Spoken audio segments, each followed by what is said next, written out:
Okay, welcome back.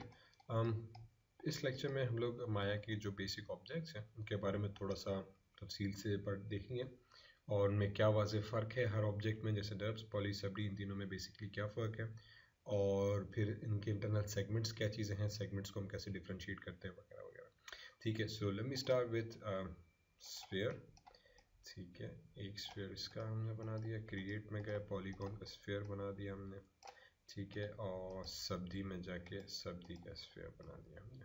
ठीक है, obviously remember सब्दी के अंदर हमारे पास जो है वो इंटरेक्टिव क्रिएटिविटी नहीं है, तो ये जो है आपका ग्रिड पे ही बनता है। ठीक है, बाय डिफ़ॉल्ट जैसे अभी हमने ओपन किया तो आपके तीनों ऑब्जेक्ट्स हमारे जो थे वो वायर फ्रेम में नज़र आ रहे हैं। रिमेंबर लास्ट वीक हमने डिस्कस किया था, अगर आपको वायर फ्रेम में नज़र आ रही हैं चीज़ें, so basically turn on this button, this will make sure it's shaded. ठीक है, वायर फ्रेम या 4 की प्रेस करें कीबोर्ड से या 5 की प्रेस करेंगे कीबोर्ड से, तो 4 या 5 टॉगल करेगा आपका wire frame to shaded view. This is called shaded view. ठीक है, शेडेड व्यू आपको पूरी सॉलिड सरफेस नज़र आ रही होती है। फिर अगर आपने इस बटन पे क्लिक किया यहाँ पे, तो this basically means wire frame on shaded, तो आपको वायर फ्रेम जो है इसका सेगमेंट का स्ट्रक्चर वो शेडेड के ऊपर नज़र आएगा। इन तीन ही ऑप्शंस को आप एक्सेस बाय द वे कर सकते हैं। शेडिंग व्यू पोर्ट के जो मेन्यू है वहाँ में जाके 4 से wire frame smooth shade all कर दिया और फिर नीचे वायर फ्रेम ऑन शेडेड, ये तीन ऑप्शंस हमने यहाँ से अभी इस्तेमाल किए। ठीक है, चलें बेसिकली अगर फिलहाल मैं वायर फ्रेम हटा के आपको दिखाऊँ तो ये तीन ऑब्जेक्ट्स हैं, तीनों स्फीयर्स हैं और तीनों मुख्तलिफ टाइप के हैं। पहले टाइप है नर्व्स, पॉलीगॉन, और दूसरी है आखिरी तीसरी वाली सॉरी सब्दी। ठीक है, अब बज़ाहिर तीनों एग्जैक्टली सेम ही है। सो आउटपुट के हिसाब से हम कह सकते हैं कि फ़िलहाल तीनों सेम ही है, लेकिन इन तीनों के अंदर एक वाज़ेह इंटरनल फ़र्क है। अगर मैं सेगमेंट्स ऑन करूँ इन तीनों के, तो नाउ यू कैन सी कि इसका इंटरनल स्ट्रक्चर कुछ मुख्तलिफ है as compare to this one. इसमें ज़्यादा सेगमेंट्स हमें नज़र आ रहे हैं, बड़ी ज़्यादा लाइनें वगैरह हैं, और इसकी कुछ थोड़ा सा मुख्तलिफ है, इसमें भी कम ही है, लेकिन इसका पैटर्न जो है सेगमेंट्स का वो एज़ कम्पेयर टू नर्व्स का, एज़ कम्पेयर टू सबडी थोड़ा सा मुख्तलिफ है। ठीक है, उसकी बेसिकली अब क्या वजूहत हैं, क्या सेटिंग है, हम थोड़ा सा उसके ऊपर इस लेक्चर में बात करेंगे। ओके, बेसिकली माया के अंदर जितने भी स्ट्रक्चर्स बनते हैं वो दे कंप्राइज ऑफ सेगमेंट्स। ठीक है, सेगमेंट क्या होता है, पहले मैं उस पर ज़रा सा आ जाता हूँ। सेगमेंट होते हैं हमारे पास ये इंटरनल स्ट्रक्चर्स। ठीक है, जिस तरह से एक बिल्डिंग बनाने के लिए आपको पहले उसके पिलर्स को खड़ा करना पड़ता है, इसी तरीके से माया के अंदर कोई भी ज्योमेट्री बनाने के लिए उसके इंटरनल स्ट्रक्चर्स का, इंटरनल सेगमेंट्स को कंपोज किया जाता है कि वो किस तरीके से बने हुए हैं, क्या चीज़ें हैं। नर्व्स जिसको हम कहते हैं NURBS, basically non uniform rational B splines geometry है, मैथमेटिकल इक्वेशंस और स्पेसिफिकली से बनती है, ये स्मूथ ज्योमेट्री है। ठीक है, इसका रिजल्ट हमेशा स्मूथ होता है, आप कुछ भी करो इसके सेगमेंट्स आपको शार्प एजेस नहीं मिलेंगी। फॉर एग्जांपल अगर मैं इस पर राइट क्लिक करता हूँ और कंट्रोल वर्टेक्स में जाता हूँ, कंट्रोल वर्टेक्स क्या चीज़ है मैं अभी थोड़ी देर में ज़्यादा डिटेल में आता हूँ, लेकिन फ़िलहाल कुछ डॉट्स आ गए जैसे हम इस पे गए और इस डॉट्स को मैंने एडिट किया, तो as soon as edit you can see कि इसका रिजल्ट जो है वो थोड़ा सा हमारे पास सॉफ्ट बैठ रहा है। ठीक है, मैंने तीन ये सेगमेंट्स पकड़े और इनको भी अगर मैं हिलाऊं तो यू कैन सी कि हमारे पास एक सॉफ्ट चबी सा एक कुशन टाइप चीज़ बन रही है और कोई हार्ड एजेस नहीं आ रही। अगर मैं ये ज्योमेट्री सेलेक्ट करूँ, राइट क्लिक करूँ, तो इसके अंदर भी वर्टेक्स है, ऑफकोर्स उसमें कंट्रोल वर्टेक्स था, इसमें सिंपल वर्टेक्स है। इसकी अगर चंद वर्टेक्स में ग्रैब करूँ तो यू कैन सी कि इसका रिजल्ट जो है वो कम्प्लीटली मुख्तलिफ है। शार्प एजेस हैं, स्ट्रेट लाइंस हैं, कोई स्मूथिंग नहीं है। ठीक है, बिल्कुल एक straight edges to edges segments जा रहे हैं। ये पॉलीगॉन ज्योमेट्री है। ये नर्व्स थी, नर्व्स स्मूथ सरफेस हमेशा, पॉलीगॉन की सर्फेस बेसिकली शार्प एजेस होती हैं, स्मूथ नहीं होती डायरेक्टली।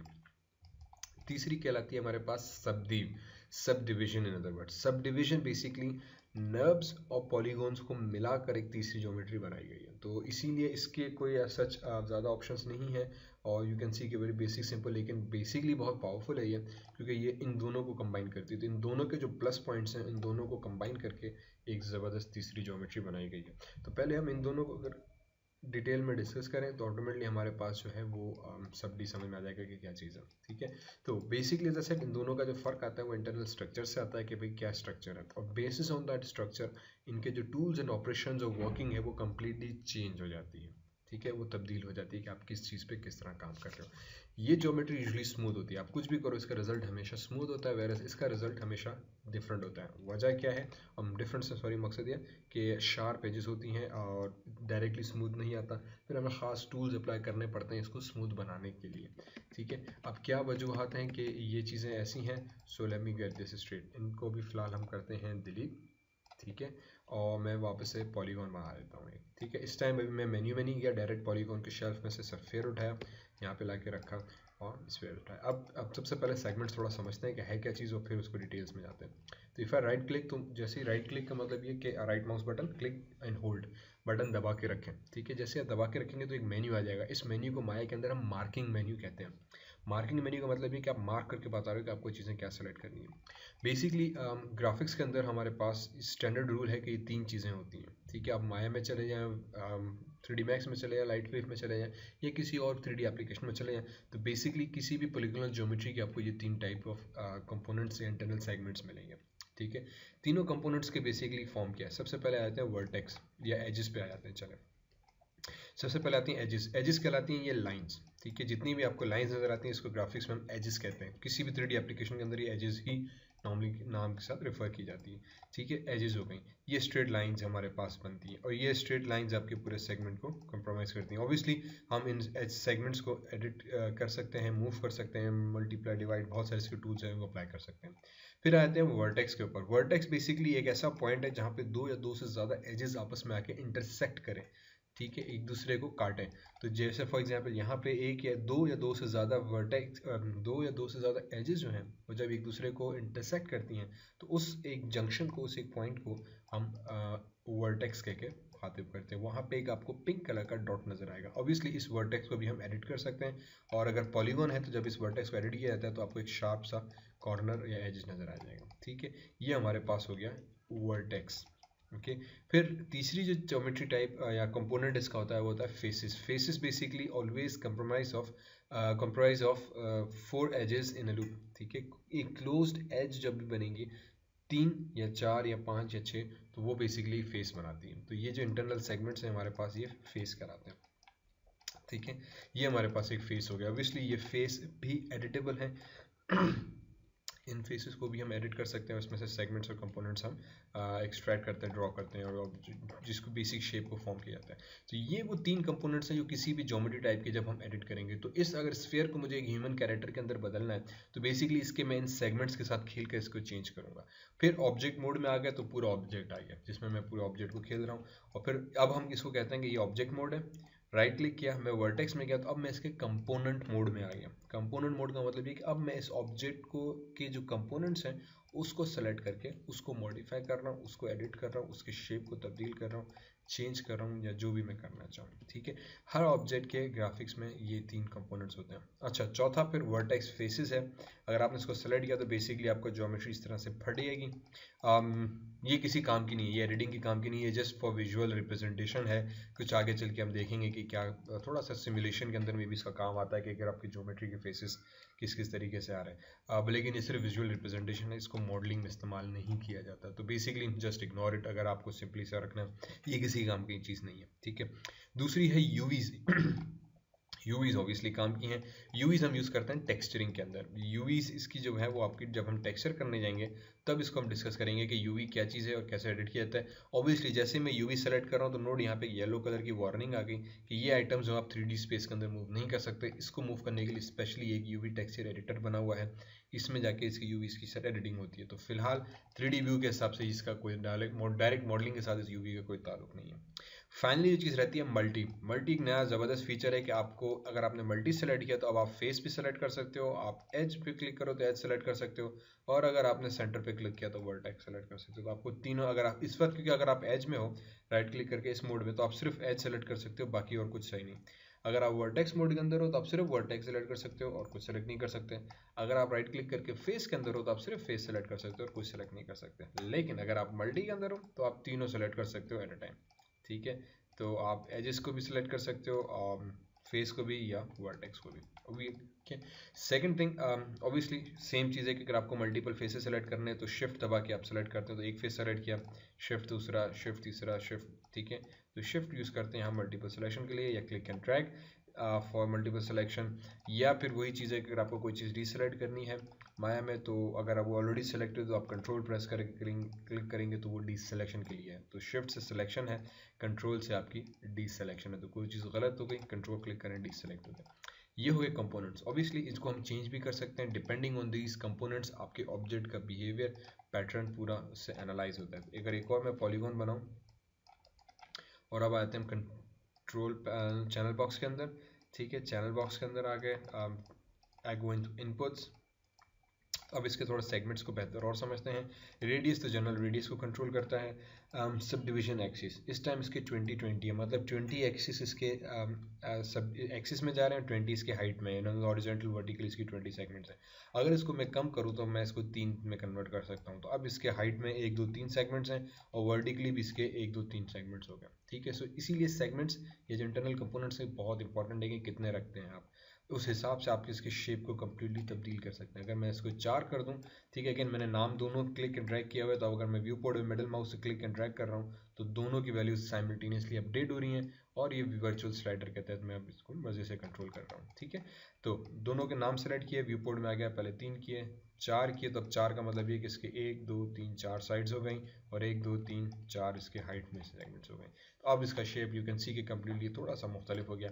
अगर मैं 5 करूँ तो ये पेंटागन टाइप की कुछ और चीज़ बन गई, 6 करूँ तो कुछ और बन गई, और ऐसे बढ़ाते चले गए तो इवेंचुअली ये एक स्मूथ सा सरफेस बॉल बन जाएगा, ठीक है। इसी तरीके से क्यूब है हमारे पास। अगर आप क्यूब में आ जाओ तो क्यूब में बाय डिफ़ॉल्ट कोई सेगमेंट नहीं है, ओके। सो अगर मैं क्यूब बना के इसके इनपुट्स में आऊँ तो हमारे पास बाय डिफ़ॉल्ट इसकी विड्थ में एक सेगमेंट है, हाइट में एक सेगमेंट है, और डेप्थ में भी एक सेगमेंट है। मीन्स कि सिर्फ एक फेस है। अब अगर मैं इसके सेगमेंट पे और बढ़ा दूं, फॉर एग्जांपल विड्थ में 3 कर दिया तो विथ मीन्स कि 1 2 3 सेगमेंट विड्थ में आ गया, ठीक है। इसी तरीके से अगर मैं हाइट में आ जाऊं तो हाइट में अगर इसको मैं 2 कर दूं फॉर एग्जांपल, तो दैट मीन्स कि 1 और 2 सेगमेंट इसके हाइट में आ गया। जितने ज़्यादा सेगमेंट्स होंगे आगे चल के हम उसी के हिसाब से बेसिकली काम करते हैं, ठीक है। उसको शेप को हम उतनी आसानी से कंट्रोल कर सकते हैं, उसको एडिट और मैनिपुलेट किया जा सकता है, ठीक है। तो अक्सर ऐसा होगा कि आपको सेगमेंट्स ज़्यादा करने होंगे, अक्सर ऐसा होगा कि सेगमेंट्स कम करने होंगे, लेकिन रिमेंबर जो जो सेगमेंट्स ऑब्जेक्ट के अंदर बढ़ते जाएंगे ऑब्जेक्ट आपका हैवी होता जाएगा, कॉन्सिक्वेंटली माया आपका हैवी होता जाएगा। तो आपके सीन में जितने ज़्यादा सेगमेंट्स होंगे बेसिकली उतना ज़्यादा आपका सीन और कॉम्प्लेक्स होता जाएगा, हैवी होता जाएगा, रेंडरिंग में टाइमिंग लेगा, विंडोज़ आपका सिस्टम स्लो होना शुरू हो जाएगा, ठीक है। तो हम थोड़ा सा कंट्रोल रखते हैं कि कितने नंबर ऑफ सेगमेंट्स होने चाहिए, बहुत ज़्यादा भी ना हो और बहुत कम भी ना हो कि आपके ऑब्जेक्ट्स की मैनिपुलेशन ना हो सके। सो बहरहाल ये वो सेगमेंट्स का स्ट्रक्चर है। So remember vertex, edges, faces, polygons के अंदर हमारे पास होते हैं। यही चीज़ अब आके थोड़ा सा हम ऑब्जेक्ट मोड में आ गए, वापस सेलेक्ट करने के लिए पॉलीगॉन मैंने वहीं पे रखा, मैं वापस आ गया सरफेस के अंदर, यहाँ से आ जाऊँ या अगेन वही क्रिएट नर्व्स प्रिमिटिव्स यहाँ से क्रिएट करूँ, बात एक ही है। स्फीयर में आके मैंने एक स्फीयर बना दिया, ठीक है। अब नर्व्स के थोड़े सेगमेंट्स हम देखते हैं। राइट क्लिक किया, मैं आ गया। अब पहली चीज़ इसमें कंट्रोल वर्टेक्स है, सिंपल वर्टेक्स नहीं है। पॉलीगॉन के अंदर अगर आप नोट करें तो हमें वर्टेक्स मिलती है, कंट्रोल वर्टेक्स नहीं। तो थोड़ा सा नाम का फ़र्क है, लेकिन ये बहुत इंपॉर्टेंट फ़र्क है। फ़र्क ये है कि नर्व्स के अंदर, क्योंकि मैंने पहले कहा था कि ज्योमेट्री स्मूथ होती है, इसीलिए इसकी वर्टेक्स नहीं है, इसकी कंट्रोल वर्टेक्स है। कंट्रोल वर्टेक्स का मतलब ये कि एक ऐसी वर्टेक्स है जो इसकी शेप को कंट्रोल कर रही है, ड्राइव नहीं कर रही, ठीक है।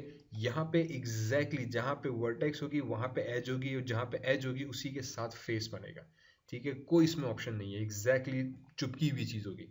यहाँ पे ऐसा नहीं है। यहाँ पे जैसे मैथमेटिक्स में हम एक अप्रॉक्सीमेशन के तहत ग्राफ बनाते थे, तो एक लाइन के तहत अप्रॉक्सीमेटली उसने उस हिसाब से सर्किल बना हुआ है। यही वजह है कि इसकी वर्टेक्स जो है वो सरफेस पे नहीं है, सरफेस से दूर है, ठीक है। सो आई कैन फॉर एग्जांपल यहाँ पे आ जाऊँ तो अब इसके वर्टेक्स बहुत दूर है, सरफेस यहाँ पर है, वर्टेक्स दूर है, लेकिन ये कंट्रोल वर्टेक्स हैं, तो ये बेसिकली इसके शेप को कंट्रोल कर रहे हैं। तो दर हकीकत शेप यूँ जा रहा है, लेकिन उसको स्मूथ करने के लिए उसको उसने यहाँ से यूँ लेकर आ गया कि कैलकुलेशन के हिसाब से उसकी सरफेस को यहाँ पे होना चाहिए फॉर स्मूदर रिजल्ट, ठीक है। और यही सबसे बड़ा नर्व्स का एडवांटेज है कि उसके हमारे पास जो रिजल्ट आता है वो हमेशा एक बड़ा स्मूथ और नाइस सा रिजल्ट आ रहा होता है। और यही इसका समटाइम्स थोड़ा सा डिसएडवांटेज आता है कि स्मूथनेस को मेंटेन करने के लिए उसको कैलकुलेशन करनी पड़ती है ज़रा सा ज़्यादा, जिसकी वजह से समटाइम्स ये होता है कि ये ज्योमेट्री बड़ी हैवी बन जाती है हमारे पास, ठीक है। और इसका यूज़ जो है वो थोड़ा सा लिमिट हो जाता है। मोस्ट ऑफ द जितनी भी गेम्स हैं आपकी फॉर एग्जांपल वो पॉलीगॉन यूज़ करती हैं। किसी भी गेम इंजन के अंदर नर्व्स की ज्योमेट्री अभी तक एक्सेप्टेबल नहीं है। अगर आप नर्व्स में बना भी रहे हो तो फिर आपको इस नर्व्स को पॉलीगॉन में कन्वर्ट करना पड़ेगा। तो अगर जितने भी आपने 3D गेम्स खेली हुई हैं उसमें जितनी भी ज्योमेट्री टाइप्स हैं वो बेसिकली पॉलीगॉन ज्योमेट्री टाइप्स होती हैं। इसीलिए नर्व्स का यूज़ 3D मैक्स में बहुत कम होता है क्योंकि वो गेम के हिसाब से ज़्यादा फेवरेबल होता है। ठीक है, नर्व्स के ऊपर इस ऑब्वियसली क्योंकि इसके अब वर्टेक्स कम्प्लीटली मुख्तलिफ हैं, उसके अलावा एजेस जैसे हमारे पास उसमें थे पॉलीगॉन के अंदर, इसके अंदर एजेस कोई नहीं है, इसके अंदर सब चीज़ कहलाती है आइसोफॉर्म्स। ठीक है, आइसोफॉर्म क्या चीज़ें हैं, ऑफकोर्स वो जो एजेस हैं इसकी। इफ़ आई सेलेक्ट दिस फॉरन एक वार्निंग आ गई कि some items can not be move in 3D space. Remember UV था इसके अंदर, यहाँ पे आइसोफॉर्म्स है बेसिकली। अगेन इसके आइसोफॉर्म्स को आप मूव नहीं कर सकते, सॉरी इसके आइसोफॉर्म्स को आप 3D के अंदर मूव नहीं कर सकते। अगर मैं W प्रेस करूँ, E प्रेस करूँ या R प्रेस करूँ, ठीक है, WER, यहाँ से मूव टूल ही नहीं आ रहा और नीचे वार्निंग आ रही है कि भाई आप इसके आइसोफॉर्म्स को मूव ही नहीं कर सकते क्योंकि ये स्मूथ है, इसका रिजल्ट का स्ट्रक्चर मैथमेटिकली ऐसा है कि आप इसको एडिट नहीं कर सकते। राइट क्लिक किया, सरफेस पैच आ गया। सरफेस पैच बेसिकली जैसे इसमें फेसेस थे, इसका सरफेस पैच आ गया। अगेन जैसे मैंने कोई सरफेस पैच पे सेलेक्ट किया, ठक एक और एरर आ गया, इसको भी आप मूव नहीं कर सकते, ये सिर्फ विजुअल के लिए है। और कुछ आगे टूल्स आएंगे हमारे पास पॉली सरफेस के, नर्व्स के, वो टूल्स के लिए ये पैचेस थोड़ा सा अहम है, अदरवाइज इनका और कोई काम नहीं है। उसके अलावा आप इसमें भी वही यूवीज आ गई, सिर्फ जो इसमें दूसरी एडिटेबल चीज़ है, एक तो कंट्रोल वर्टेक्स है और दूसरी इसकी है होल। ठीक है, होल जब आप सेलेक्ट करोगे तो बेसिकली होल इसका लो रेजोल्यूशन एक मॉडल है कि भाई लो रेज में ये एक्चुअल में किस तरीके से नज़र आएगा। सीधे वो एक केज टाइप का आ गया कि एक रफ सा एक शार्प एजेस वाला पॉलीगॉन इन अदर वर्ड्स आ गया और उसको स्मूथ करने के बाद ये रिजल्ट आ गया। तो अगर मैं इसको फॉर एग्जांपल सेलेक्ट करूं तो ये मेरे पास इसका कंप्लीट एक होल आ गया जो बता रहा है, क्योंकि असल में ज्योमेट्री वैसे हमारे सेगमेंट्स यहाँ पर है लेकिन उसको स्मूथ करने के बाद ज्योमेट्री सरफेस यहाँ पर आ रही है।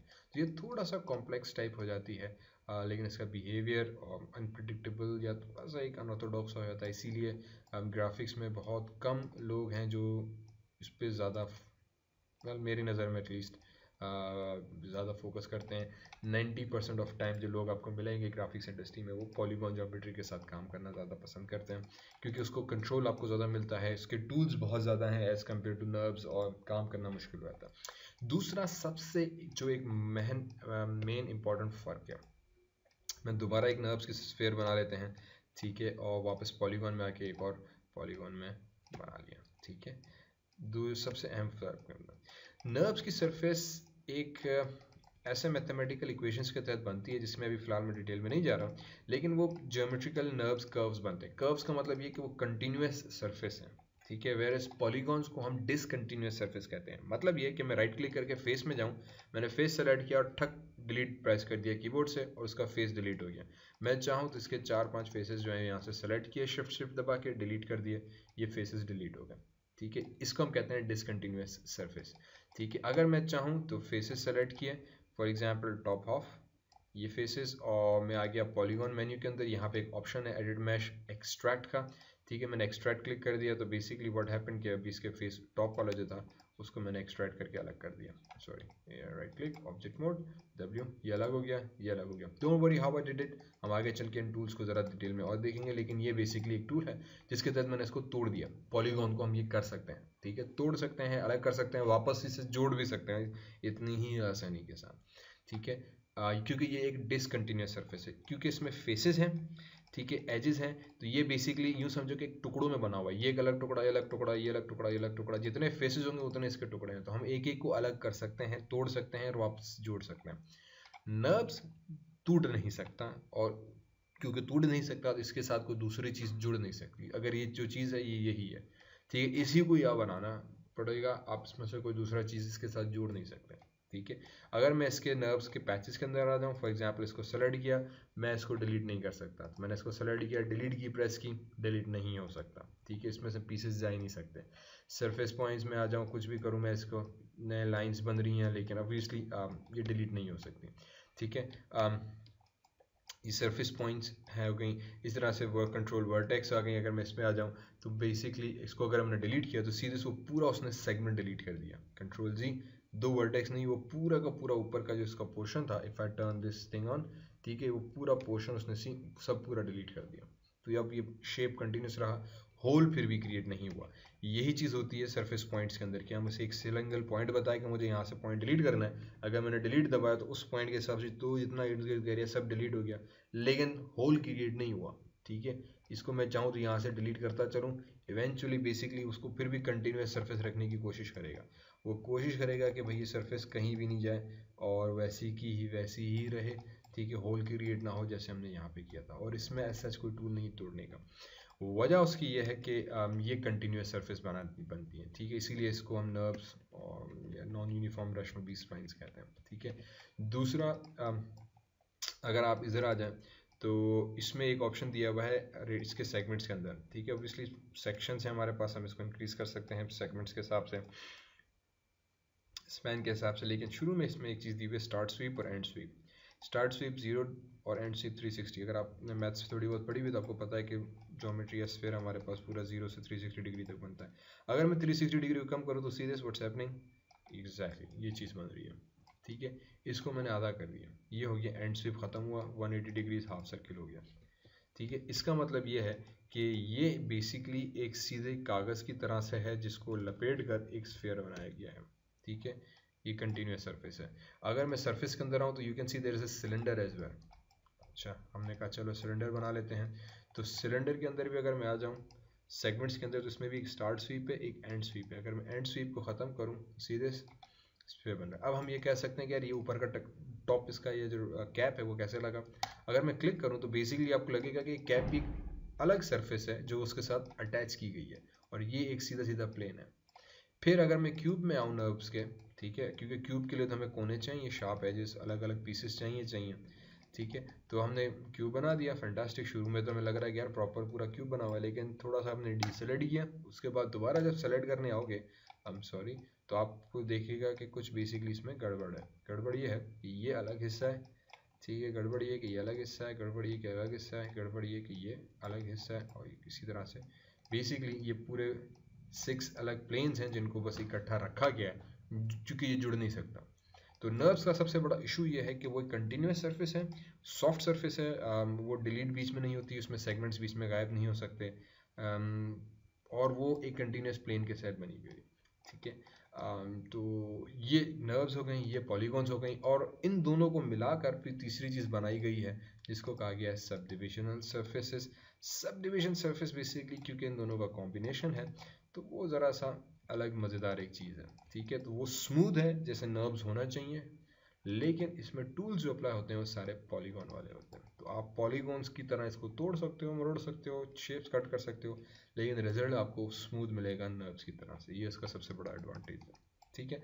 अब आगे हम कुछ टूल्स जो है फिलहाल पॉलीगॉन से स्टार्ट करेंगे मॉडलिंग करना, ठीक है। और उसके बाद देखेंगे कि भाई किस किस तरीके से पॉलीगॉन पे काम होता है, नर्व्स पे काम होता है, और फिर कॉन्सिक्वेंटली सब डिवी पे कैसे काम किया जाता है, ठीक है। होपफुली थोड़ा बहुत ये लेक्चर समझ में आया होगा। इट्स वेरी इंपॉर्टेंट कि आप इसके सेगमेंट्स के स्ट्रक्चर को समझ सकें कि राइट क्लिक करके वर्टेक्स, एजेस, फेसेस क्या चीज़ें हैं, और क्योंकि अब आगे की जितनी भी मॉडलिंग होगी हमारी बेसिकली वो इन सेगमेंट्स के साथ खेलेगी। नर्व्स की सरफेस के साथ भी इसी तरह से यही चीज़ है। अच्छा, उसके अलावा हमें ये 3 सरफेस हैं, लेकिन इनके अलावा भी हम चाहें तो एक और चीज़ बनाते हैं नर्व्स कर्व टूल। ये फिर आगे चल के हम कर्व्स की तरह जब मॉडलिंग करने बैठेंगे तो उसको डिस्कस करेंगे कि भाई कर्व क्या है और कैसे कर्व्स में से एक सरफेस क्रिएट की जा सकती है, ठीक है। फिलहाल के लिए आई गेस इतना काफ़ी है। इंशाल्लाह नेक्स्ट लेक्चर में फिर ज़्यादा डिटेल में बात होगी।